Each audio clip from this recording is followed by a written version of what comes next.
Hola, muy buenas tardes de aquí de Colombia. Muchísimas gracias por la invitación. De verdad que para mí es un gran agrado y de verdad un honor poderlos apoyar en esta actividad educativa. El día de hoy vamos a tomar un tema que es sumamente extenso, sumamente bonito, sumamente complicado, pero el día de hoy vamos a tratar de hacerlo lo más fácil posible, lo más concreto posible y tocar tópicos de la medicina basada en la evidencia, tópicos diagnósticos y tópicos de tratamiento que son importantísimos cuando vamos a hablar del algoritmo de las 5H y las 5T en el contexto del paro cardiorrespiratorio hospitalario. Quiero aclarar que no tengo conflictos de interés, todo lo que van a ver es netamente académico, los logos que ven allí es de la institución académica donde actualmente me desempeño, que es Precision Tactical Medicine Latam, pero no hay ningún tipo de conflictos de interés para aclararlo desde un principio. Fíjense, echar a andar a este señor al corazón es literalmente como esa imagen que están viendo en sus pantallas, que es como un engranaje.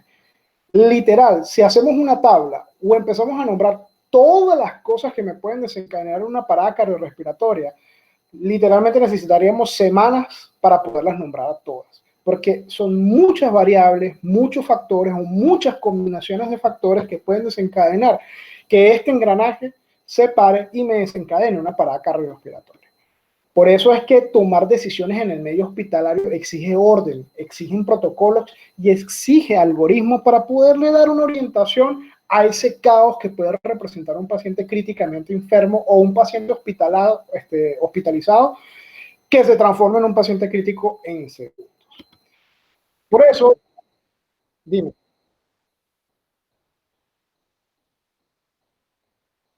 Okay. Si puedo continuar, no hay problema. Ok. Es por eso que la AHA ha diseñado este algoritmo, lo que es la cadena de supervivencia. Y aquí me quiero detener exactamente un minuto, porque esto es la base de todo lo que vamos a hablar el día de hoy. Esto que ven acá, fíjense cómo empieza el eslabón de la parada cardiorrespiratoria intrahospitalaria. Vigilancia y prevención. Mira, métense esto en la cabeza.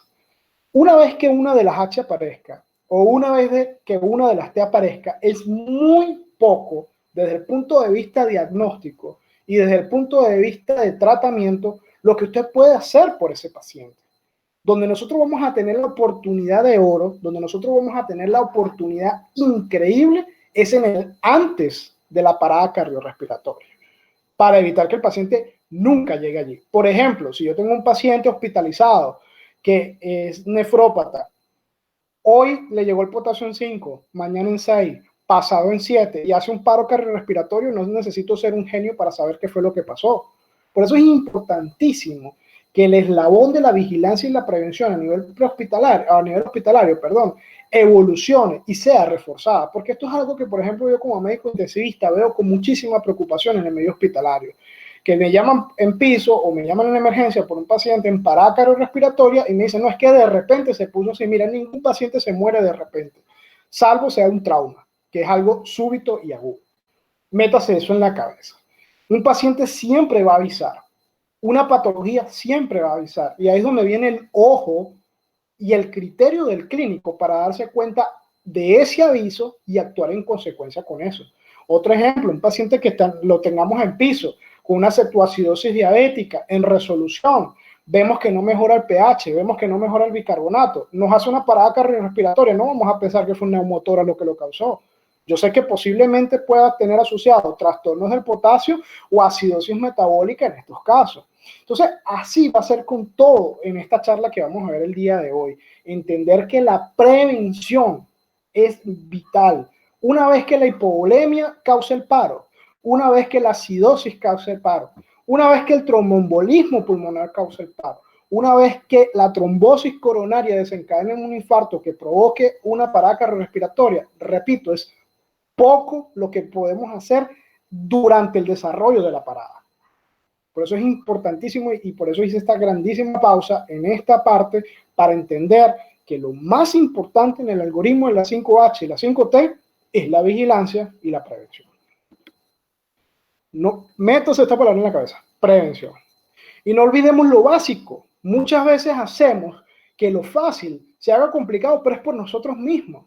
No olvidemos que la prioridad en la parada cardiorrespiratoria son las compresiones. Aquí en China, en Nicaragua, en Cuba, en Venezuela, en Colombia, en donde sea, las compresiones torácicas es lo que está comprobado por la medicina basada en evidencia, que aumenta el resultado neurológico favorable de estos pacientes y aumenta, por tanto, la sobrevida. Y esto es algo que lamentablemente, a pesar de que ya tiene 5 años desde que cambiamos el ABC al CAB, porque primero es con prima, y usted ve en el algoritmo extrahospitalario e intrahospitalario, y los dos te lo dejan clarísimo. Las prioridades son las compresiones. Y uno a veces va a la sala de hospitalización, inclusive a veces pasa en la misma terapia intensiva, que el paciente está en parada cardiorrespiratoria y nadie le está dando compresiones. Están tratando de meterle un tubo en la tráquea sí o sí. Y pierden 5, 10, 15 minutos valiosísimos de cerebro, de corazón, porque todavía no han terminado de entender que la prioridad son las compresiones. Es el número y es la calidad de esas compresiones lo que va a ser directamente proporcional a la vida, y eso está más que sustentado en estudios que son viejísimos. Y por eso no hay razón de ser que sigamos viendo estas prácticas. De allí el tema de que hay que entrenar. Usted podrá ser anestesiólogo, estudiante, lo que sea. Yo siempre lo digo, el personal hospitalario debe mínimo, no como dice la AJA, para mí mínimo, cada 6 meses hacer entrenamiento y reentrenamiento en sus centros e instituciones.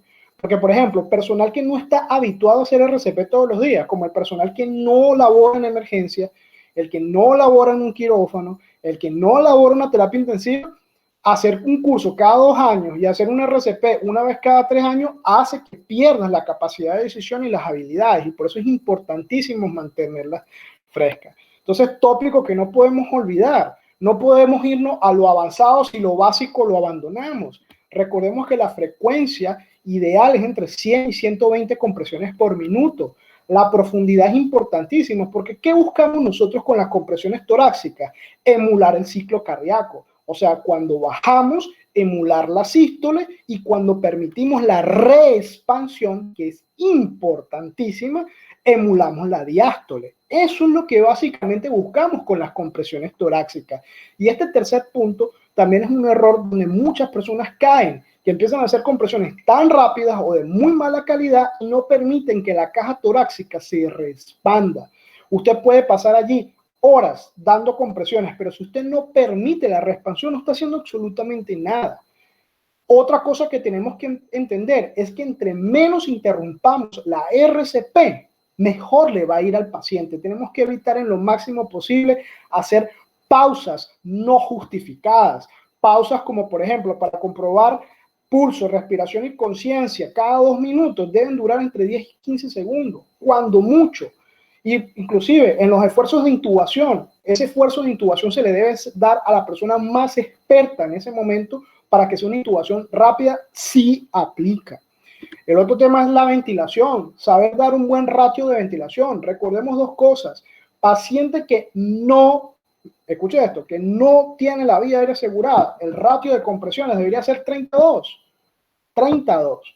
Y en aquellos pacientes que ya tengamos asegurada la vía aérea, la idea es dar compresiones ininterrumpidas en ciclo de 2 minutos y dar ventilaciones una cada 5 a 6 segundos, no sobrepasando las 12 respiraciones por minuto.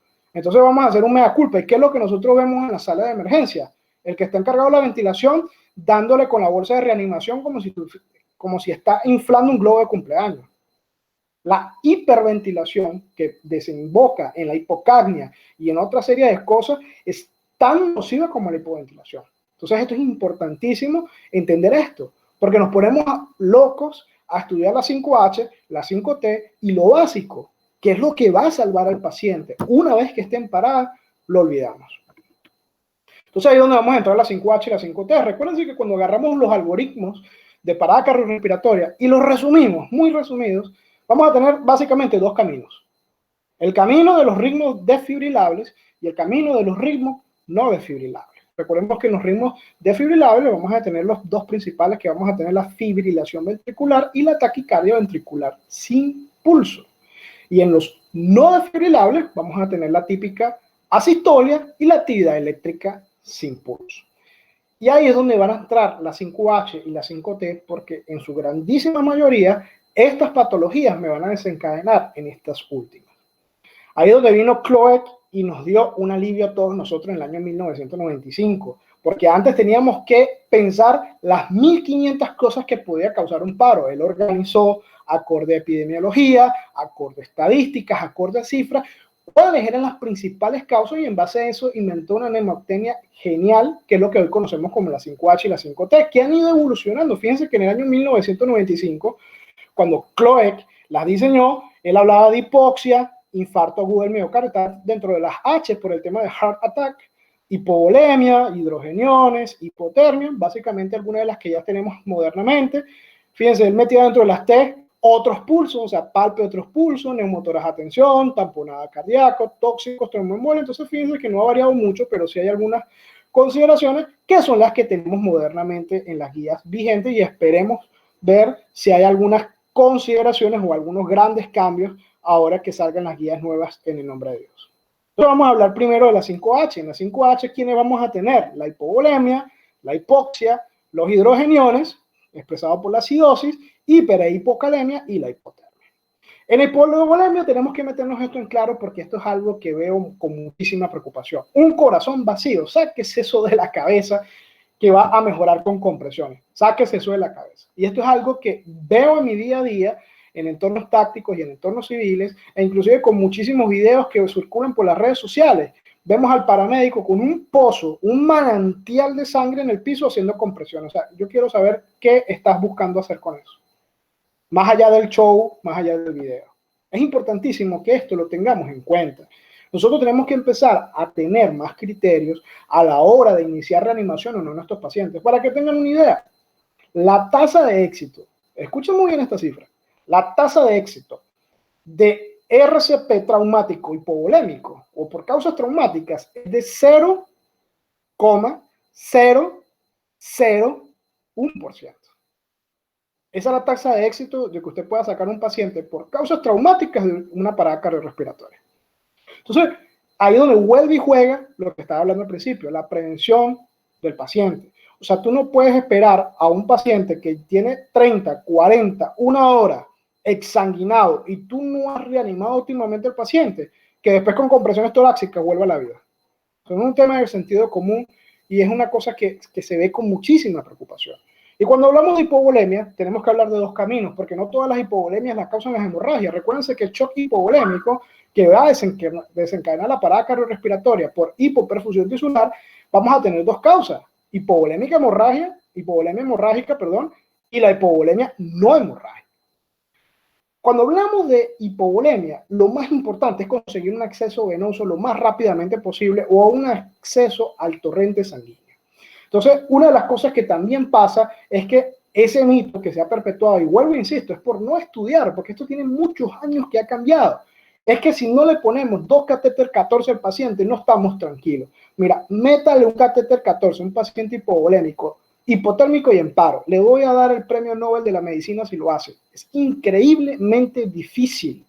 Pierdes minutos para lograr una reanimación y posiblemente tratar de salvar a ese paciente. Es por eso que en las guías AJA y en la mayoría de las recomendaciones se prefieren las vías intraóseas. ¿Por qué? Porque no importa cuán hipovolémico, no importa cuán hipotérmico, no importa cuán mal esté el paciente, el hueso no va a desaparecer en hipovolemia y los relieves óseos van a estar allí, ya sea en extremidades inferiores, en las superficies tibiales o en las extremidades superiores, en la cabeza del húmero. O inclusive tenemos dispositivos para ponerlos también en el esternón, y ninguno de ellos va a entorpecer las maniobras de compresión torácica.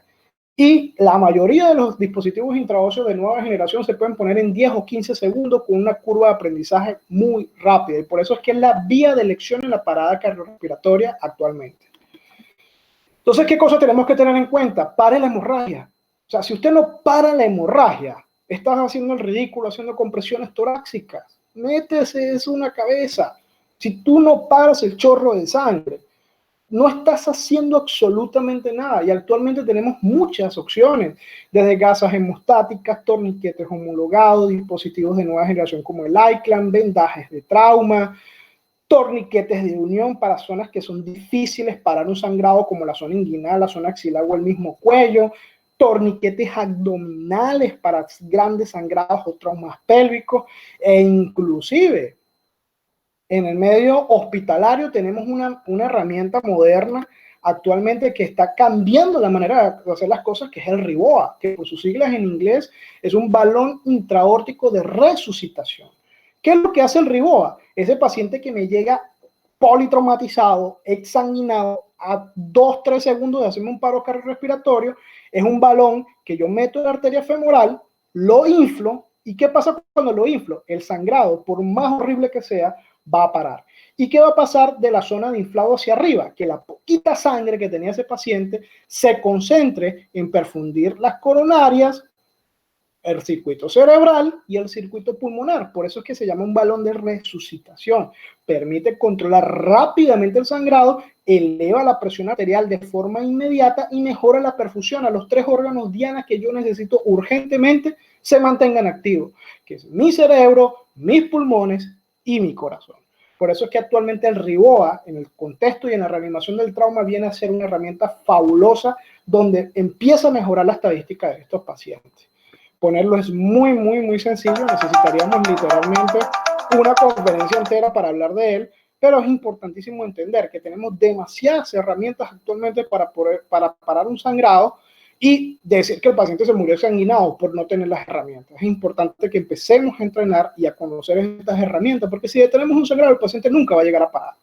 Otra cosa que tenemos que tener en cuenta es que el problema grande del paciente con hemorragias no es tanto el volumen, es el problema del transporte de oxígeno, y por eso es donde viene el concepto, donde necesitaríamos una conferencia entera, pero aquí le voy a dejar 3 puntos claves de por qué. Sangre se repone con sangre. Sáquese eso en la cabeza, que meterle 2, 3, 4, 5 litros de Ringer a un paciente hipovolémico hemorrágico va a mejorar. Pasarás el día entero echándole Ringer al paciente y no va a mejorar, porque el problema es el transporte de oxígeno. Aquí vemos básicamente lo que tú te tienes que enfocar al momento de mejorar eso. Es la fórmula de transporte de oxígeno. Fíjense qué dice transporte de oxígeno, que es gasto cardíaco, hemoglobina y saturación de oxígeno. Fíjense que por ahí por ningún lado usted ve el símbolo químico del agua, ni del sodio, ni del potasio, ni del calcio, que es la composición del Ringer.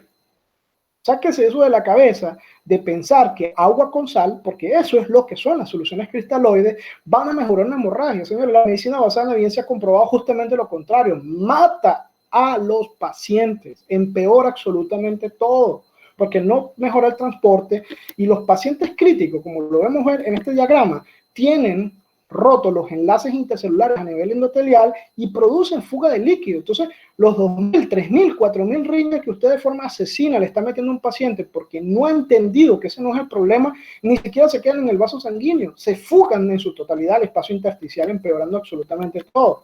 E inclusive los mismos coloides se fugan, porque los pacientes críticos, los pacientes que están en estado de inflamación por trauma, por patologías críticas, tienen el glicocáliz dañado, lo que provoca que las proteínas plasmáticas propias se fuguen, y con mucha más razón los coloides. Por eso es que es importantísimo entender que sangre se repone con sangre, con nada más.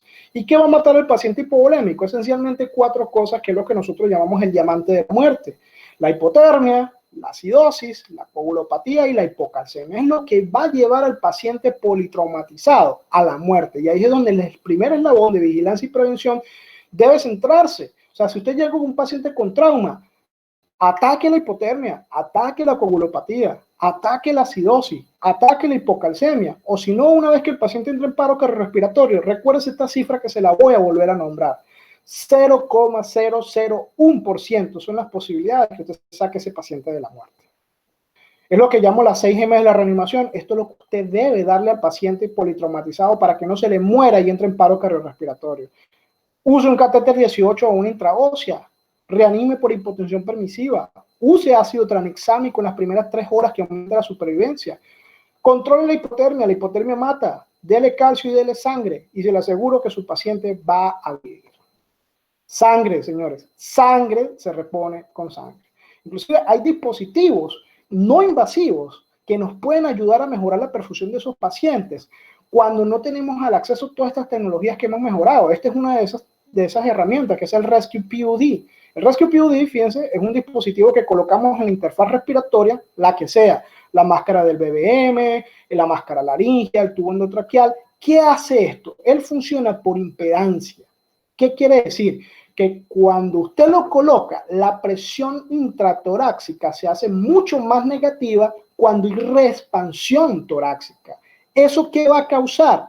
Que el llenado ventricular sea más rápido, sea más eficiente y por tanto el volumen sistólico cuando usted comprima sea mucho más eficaz. Aquí vamos a ver un pequeño video para que más o menos entiendan cómo funciona. Esto es un dispositivo bellísimo. ¿Por qué? Porque no necesita mayores conocimientos sino ponerle en la boca, fíjense, como en este caso un BBM o un tubo, y funciona por impedancia. Es muy económico y es accesible. Aquí en Colombia, en cualquier parte se produce. Fíjense, cuando usted hace compresiones, esto es lo que pasa. Cuando usted comprime, usted va a tener un pico, que es la eyección del volumen sanguíneo. Y cuando usted se respande, se produce la precarga o el llenado de las cavidades cardíacas. Ahora fíjense qué hace el dispositivo.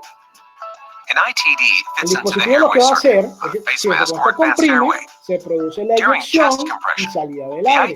El dispositivo lo que va a hacer es generar resistencia a la entrada del aire. Cuando usted respande, eso va a causar que se produzca presión negativa. Hay una restricción y por tanto el llenado va a ser mucho más eficaz y vamos a tener un corazón mucho más lleno al momento que vayamos a comprimir y mejora excelentemente la sobrevida de este paciente. Fíjense en esta gráfica lo que pasa. Miren la presión negativa normalmente. Ahora miren con el dispositivo. Aumenta increíblemente, lo que mejora obviamente el gasto cardíaco. Y cuando hablamos de paradas cardiorrespiratorias es una herramienta increíblemente buena. A nivel de no hemorrágica, recuérdense que nosotros podemos perder líquidos que no necesariamente sangre. Yo puedo perder líquidos por vómito, por diarrea, por diuréticos, por sudoración intensa, por quemaduras, por patologías que aumentan el tercer o pérdida del tercer espacio, perdón, como el aplastamiento, las fracturas, las pancreatitis. Y allí sí vamos a reponer lo que el paciente está perdiendo. Y esencialmente, ¿qué pierde el paciente en grandes cantidades en estos estados?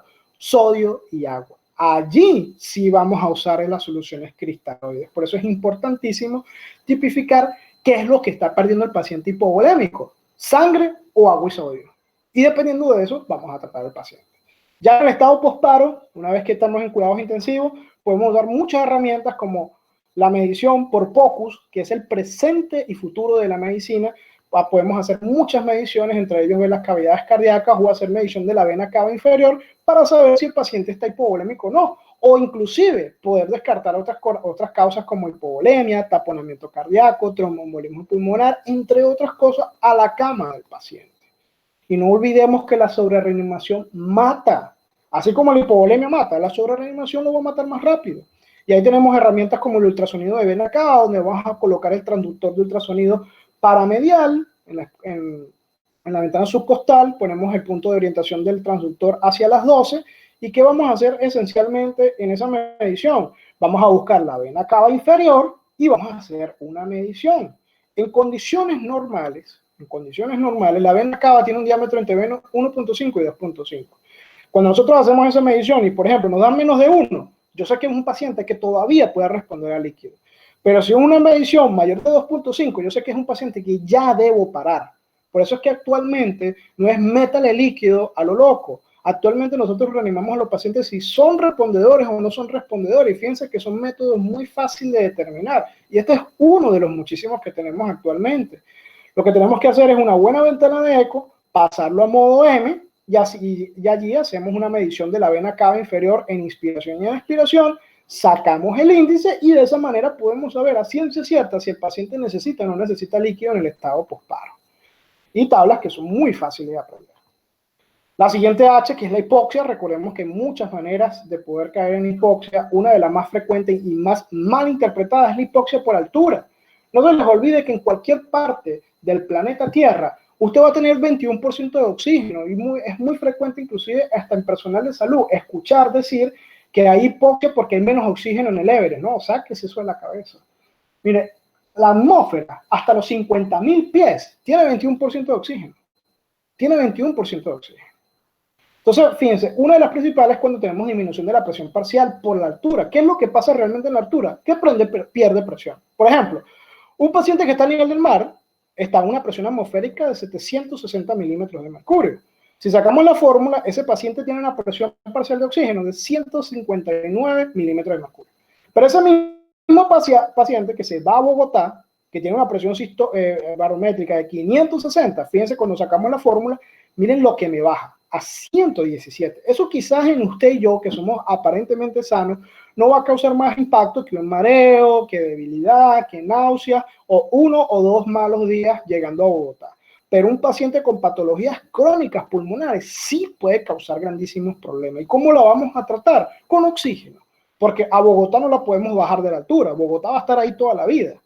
Lo que sí podemos modificar es la fracción inspirada de oxígeno con todos los dispositivos que tenemos a disposición y usarlo de forma racional. O sea, eso va en escalada, no es que ponemos las puntas nasales que están diseñadas hasta 5 litros y si no mejora le aumentamos hasta 10 litros. No, hay que usarlos con criterio. Cánulas nasales, tenemos máscaras simples, máscaras de reinhalación, máscaras de no reanimación, dispositivos como el BBM o inclusive hasta la misma ventilación mecánica, donde tenemos que aplicar ciertos criterios y cosas que son importantes tener en cuenta si caemos allí. En el modo ventilatorio no invente, use el modo ventilatorio que más sepa usar, dé el oxígeno necesario para aumentar la saturación hasta el 92. La hiperoxia es tan mala como la hipoxia. Ajuste la frecuencia respiratoria acorde a fórmulas, el volumen tidal acorde a si el paciente tiene o no distrés y usar el PIC sin miedo. Es importantísimo tener eso en cuenta. Y una de las cosas que es muy menospreciada y es muy preocupante ese tema, es el tema de la interfaz de la máscara laríngea. Porque a veces vemos al personal que no asegura la vía aérea porque no sabe intubar o no ha llegado el que sabe intubar o están intubando y no puede. Y tenemos dispositivos modernos, como ese que están viendo allí, que es la máscara laríngea iGel, que hace prácticamente un sello perfecto e incluso usted puede usarte en ventilación mecánica. Y literal, los que lo han usado saben que es así. Enseñarle a un personal cómo ponerla son minutos, ni siquiera horas, minutos, porque es ridículamente fácil de usar. Y es un dispositivo que casi nadie usa. Todo el mundo se ha metido en la cabeza que la única manera de asegurar una vía aérea es con el tubo. O sea, si hay alguien que intube rápido, hágalo, por supuesto, porque tenemos súper asegurada la vía aérea. Pero si no, usa dispositivos supraglóticos. Son muy buenos y recomendados.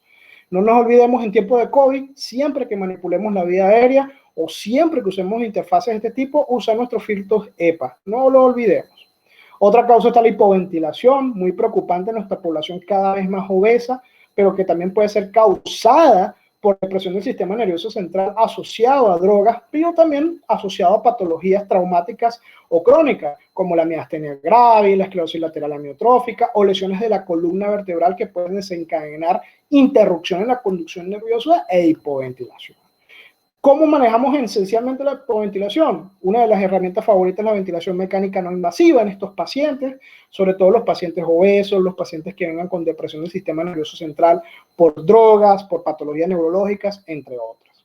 El trauma craneoencefálico me puede causar hipoventilación y puede conllevar hipoxia.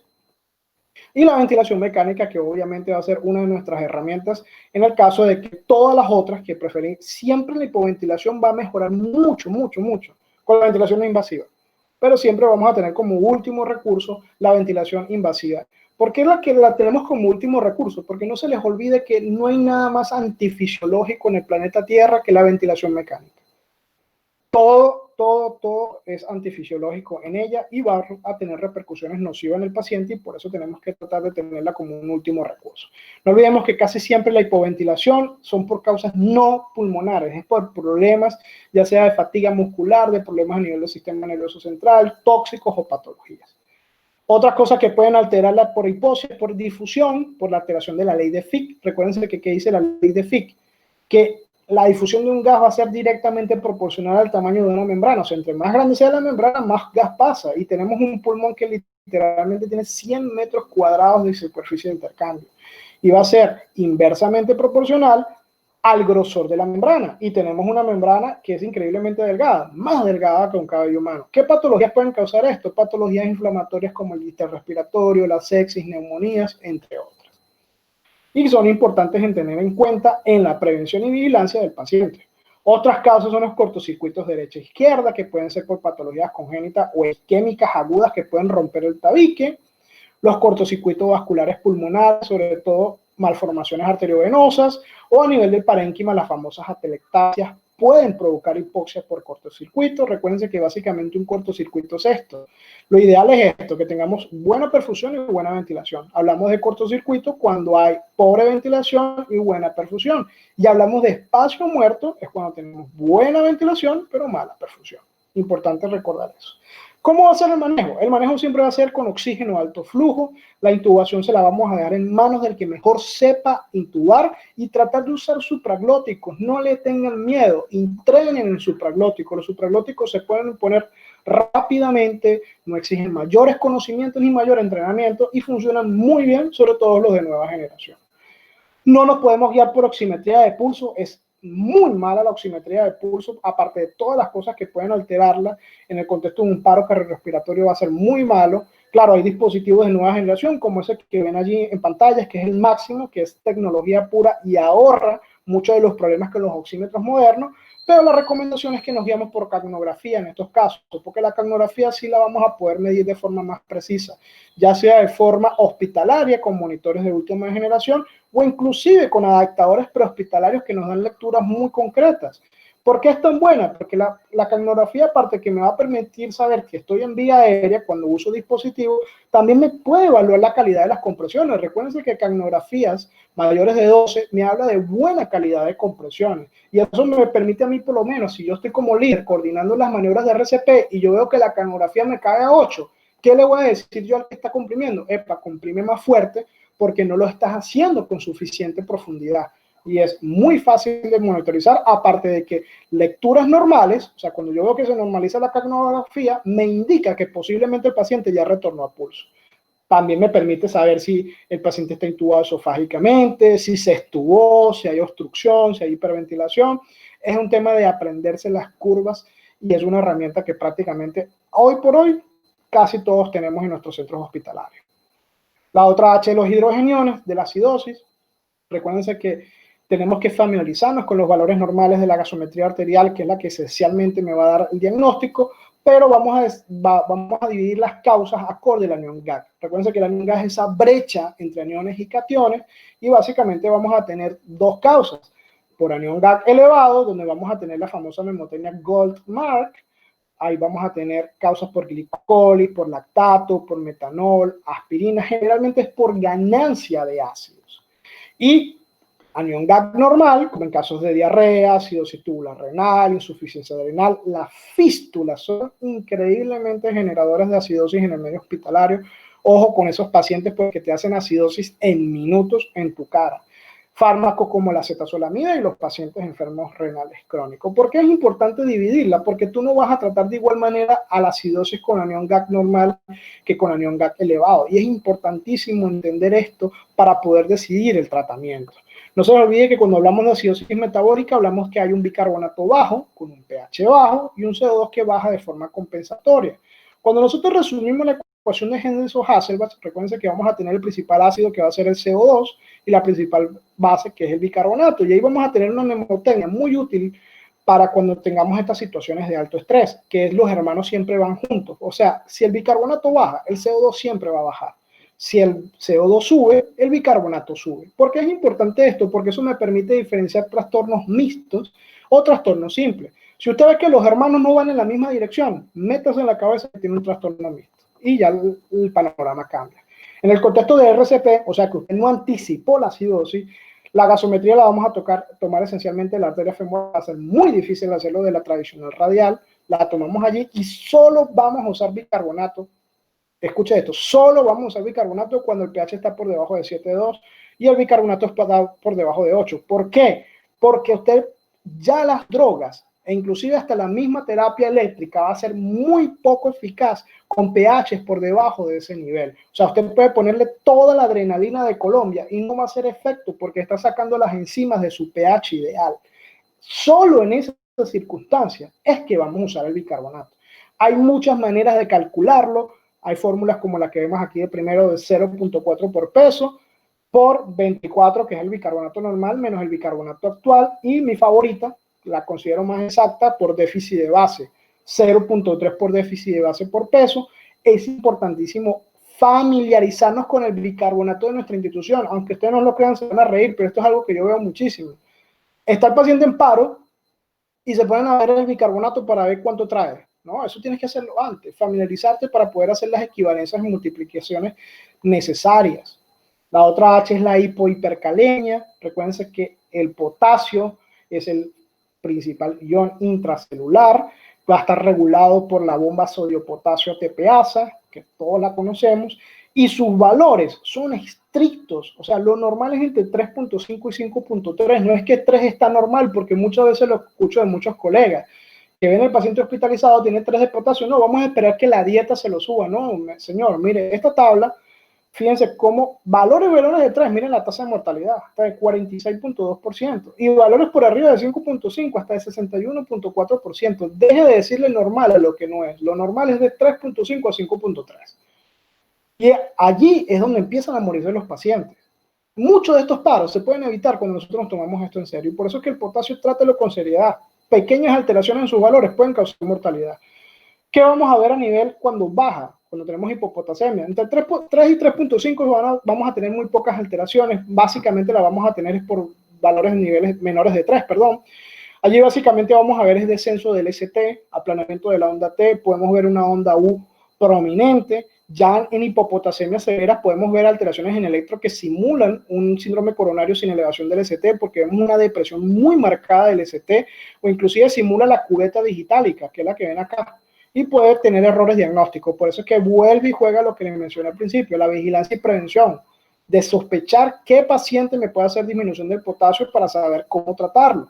¿Cómo lo vamos a usar? Mira, el potasio hay que usarlo con mucha delicadeza en pacientes estables. En pacientes estables, que, o sea, que no están en parada, lo ideal es usar 20 mil equivalentes por hora, no más de eso porque es peligroso. Pero ya un paciente que está en paro, por esta causa podemos ser un poco más agresivos. Y la recomendación es pasar esos mismos 20 en 10 minutos. Y posteriormente, a los 10 minutos, podemos pasar otro bolo, a los 5 o 10 minutos, en contextos de parada. ¿Qué cosas podemos ver cuando aumenta el potasio?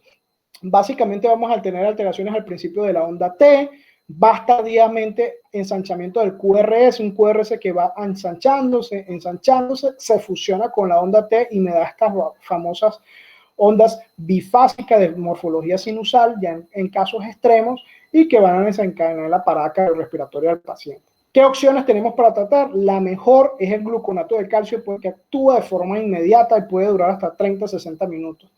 ¿Cuánto le podemos pasar? 10 ml diluido en 10 cc, lo pasamos en bolo. La famosa solución despolarizante, que se prepara con 10 unidades de insulina y 50 cc de destroza, se pasa y hace efecto a los 20 minutos, pero fíjense que tarda un poquito más y dura el efecto entre 4 y 6 horas. Ya cuando el paciente salga del paro, podemos usar alternativas como el albuterol en nebulización o el famoso y conocido mundialmente Kayexalate, que es la resina de intercambio aniónico, pero ya es paciente que entró en parada por hipercalemia y ya lo sacamos. Estas son las terapias que vamos a usar. El bicarbonato es la peor opción, es muy errático y tarda tiempo en hacer efecto. La otra H, la última H es la hipotermia. Recuerden que la hipotermia mata. Vamos a tener distintos tipos de hipotermia, pero es importante tener en cuenta su reconocimiento precoz. ¿Cómo lo podemos reconocer? Con esta espiral que es importante. Recuerden que hay 4 cosas que tenemos que vigilar en un paciente con hipotermia o con ya sospecha de hipotermia. El nivel de conciencia, la presencia de movimiento, los temblores. Miren, métese esto en la cabeza. Paciente hipotérmico que no tiembla, asústese. Asústese porque ya los mecanismos compensadores se agotaron y avanzamos hacia una hipotermia severa. Cosas que tenemos que tener en cuenta: recalentar al paciente removiendo la ropa mojada, administrar soluciones intravenosas tibias, colocar sábanas calientes, aplicar calor radiante, entre otras cosas. Y entender que la RCP más larga es la asociada a hipotermia. Aunque usted no lo crea, se han reportado casos hasta de 6 horas de RCP de forma exitosa. Por eso es que nadie se declara muerto hasta que se encuentre caliente y muerto. Así siempre lo decimos en estos contextos. O sea, un paciente, si usted por lo menos no le ha elevado la temperatura hasta los 30-32 grados, siga con la RCP, porque son pacientes que la misma hipotermia juega un papel importante en la conservación y la prolongación de la sobrevida de estos pacientes. Y miren los récords que están aquí. Hay pacientes que han durado hasta 6 horas en reanimación por RCP, y aquí están la mayoría de los casos reportados. Por eso es importantísimo recordar, paciente hipotérmico no se deja de reanimar hasta que esté caliente y muerto. Grábese eso. Y aquí tenemos el algoritmo de decisión. Básicamente, fíjense que vamos a tomar las decisiones si tenemos presencia de conciencia y temblor. Es lo más importante en esos pacientes. Ya a nivel de la T, vamos a tener patologías un poco más sencillas de diagnosticar, pero no igual, no por eso van a ser fáciles de tratar. La principal es el neumotoras atención. El neumotoras atención, recuérdense que puede causarse por muchas cosas. Puede ser de origen primario en aquellos pacientes que no tienen patologías pulmonares o secundario en aquellos pacientes que tienen, por ejemplo, EPOC, fibrosis, cáncer, neumonía, tuberculosis, entre otras circunstancias, o el traumático. Cosas que me pueden llevar a sospechar que un paciente me está haciendo un neumotoras en la cara. Un paciente que, aparte que tenga la sospecha, haga un distrés respiratorio progresivo, taquimia progresiva. La palabra progresiva es importante. El neumotoras nunca va a mejoría, el neumotoras siempre va para peor cuando hablamos de neumotoras de atención. Caída de la saturación de oxígeno, el shock, entre otras cosas. Ya en el paro, es difícil que usted agarre el paciente y pare el paro para ir a hacer una rayos X o hacer una tomografía. No va a ser posible. Entonces, en esos contextos, el ultrasonido vuelve y juega un papel importante para hacer rápidamente el diagnóstico.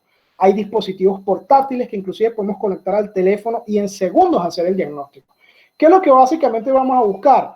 Vamos a buscar esto, el signo de código de barras, ¿no? Vamos a llegar acá, donde vamos a ver aire que comprime la pleura, va a hacer que la pleura no se mueve, o sea, ese signo ecográfico de sliding no se va a producir y nosotros vamos a tener una transición en el ultrasonido de un pulmón normal a un pulmón con neumotoras. Y cuando lo pasamos a modo M, vamos a ver el famoso código de barras, que es inequívoco en esta circunstancia de que el paciente tiene un neumotoras y lo podemos diagnosticar en segundos, sin radiografía, sin tomografía y sin mover al paciente y lo más importante, sin suspender las maniobras. ¿Cuál es el tratamiento? En el caso del cerrado, lo que tenemos que aliviar es la presión. O sea, tenemos que hacer que esta presión escape.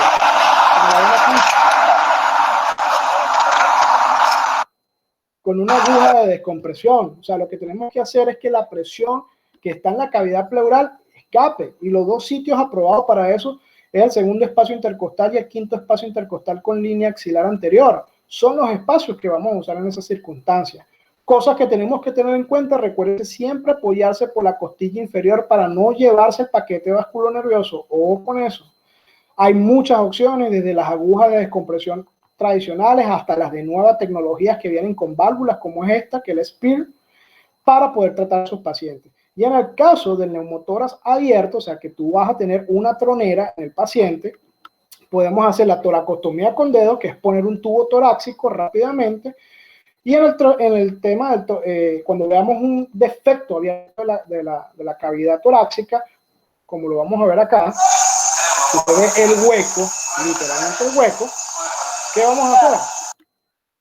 Usar sellos de tórax, que nos permiten sellar rápidamente el defecto, como lo ven acá. Hay muchas marcas, hay muchos modelos, y básicamente lo que va a hacer es esto. Vamos a ver este video.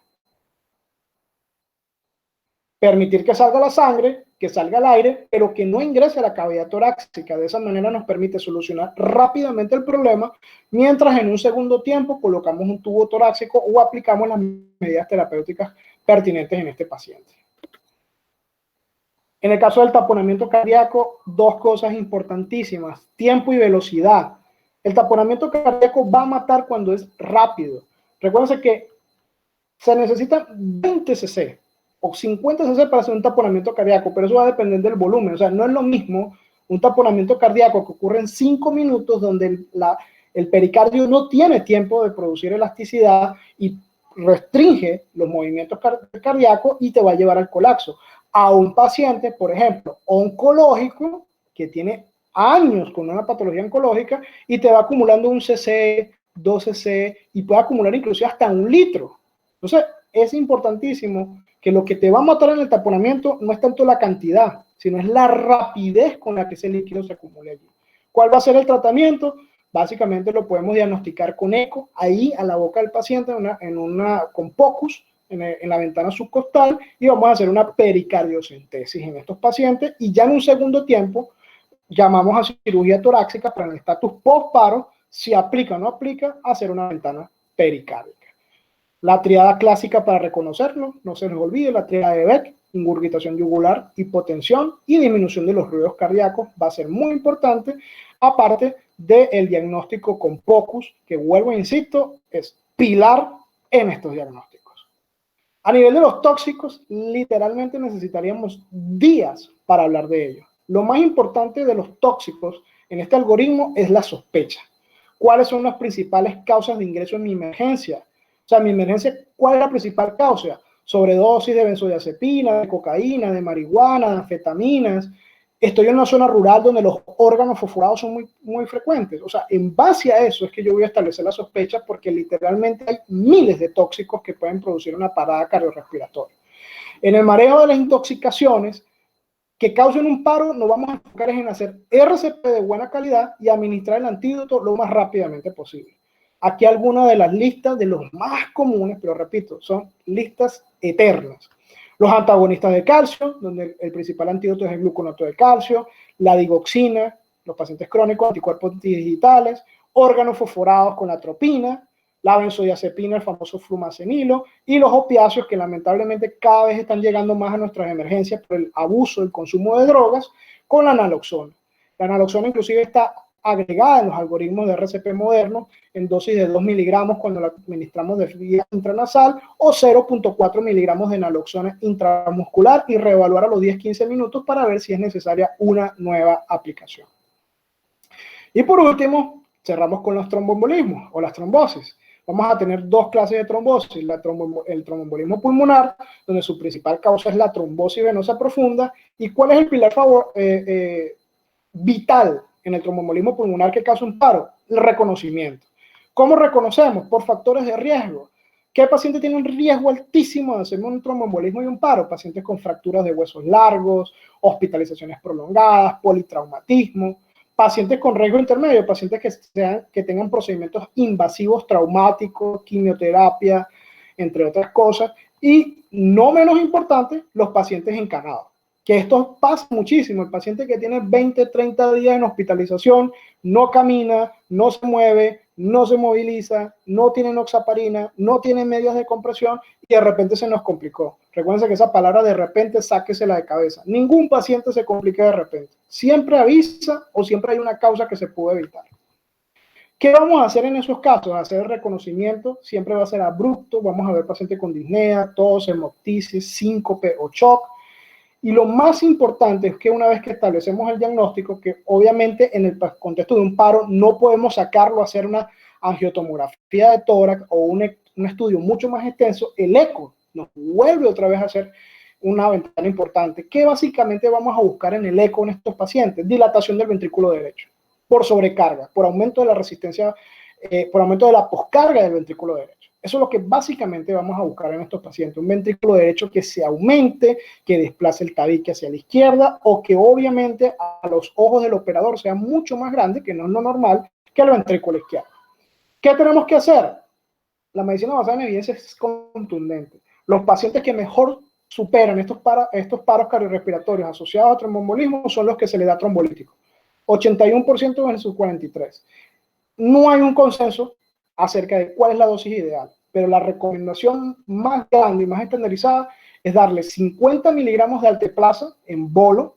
Hacemos todo el algoritmo de RCP y a los 15 minutos repetimos otro bolo de 50 miligramos para completar los 100 miligramos de alteplasa, o el famoso Actilis, como la mayoría lo conoce.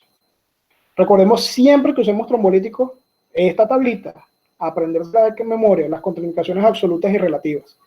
Y por último, y no menos importante para terminar, la trombosis coronaria. Mira, ya una vez que un paciente entra en paro por un infarto, lo que tenemos que enfocarnos es en el diagnóstico antes, en ver si el paciente desarrolló patologías cardíacas o tiene factores de riesgo para esto. Recuerden que el electrocardiograma sigue siendo uno de los estándares para el reconocimiento del mismo, pero va a tener muy poca utilidad, sea con elevación o sin elevación del ST durante el paro. ¿Por qué? Porque vamos a tener un corazón con un festival de arritmias, vamos a tener un corazón que no se mueve, por tanto diagnosticar con eco tampoco es útil, y por eso es que lo que me va a orientar hacia que la causa fue una trombosis coronaria son los factores de riesgo del paciente, los síntomas antes de la parada, para que una vez que yo saque el paciente, que el RCP en este caso debe centrarse en RCP de alta calidad y fármacos, llevarlo a un laboratorio de hemodinamia una vez que salga el paciente, que es lo que realmente va a resolver el problema.